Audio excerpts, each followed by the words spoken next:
হ্যাঁ গাইস, কেমন আছো তোমরা সবাই? আশা করি ভালো আছো, আমিও ভালো আছি। তো আবার চলে আসলাম সন্ধ্যাবেলায় একটা ছোট্ট একটা ব্লগ ভিডিও নিয়ে। তো তোমাদের কেমন লাগবে জানি না। তো এইখানে দেখো আমি চিকেন বসিয়েছি। কেন বসিয়েছি চিকেন? তো আমার তো সন্ধ্যাবেলায় আবার খিদে পেয়ে গেছে। তো খিদে পেয়েছে তা নয়, প্রতিদিন সন্ধ্যার সময় মনে হয় যে কিছু একটা খাওয়ার দরকার। সে তোমরাও জানো, তোমরাও প্রতিটা বাড়িতে হয়তো হয়ে থাকে সেরকম। আমাদেরও কিছু একটা খাওয়ার ইচ্ছা হয়, কিন্তু সেটা আমরা বাজার থেকে আনি না, বাড়ি থেকেই তৈরি করি।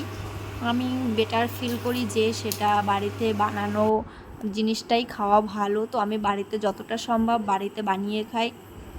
আর এখানে দেখো আমি চাউটা সিদ্ধ করে রেখেছি, আর এখানে তেল বসিয়ে দিয়েছি।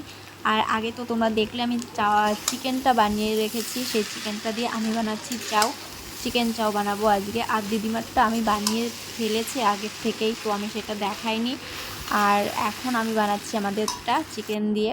তো এইখানে দেখো আমার বানানো হয়ে যাওয়ার পরে আমি খেতেও বসে গেছি। আর আজকে আমি কাউকেই দেখাচ্ছি না, কারণ ছেলে বাড়িতে নেই, চলে গেছে টিউশনিতে। আর মা তো দোকানে বসে আছে, মা দোকানে বসেই খেয়ে নিচ্ছে। আর আমি এখানে একা একা বসে খাচ্ছি। আর ভিডিওটা বড় করছি না। ভিডিওটা যদি ভালো লাগে একটা লাইক করে দিও। টাটা।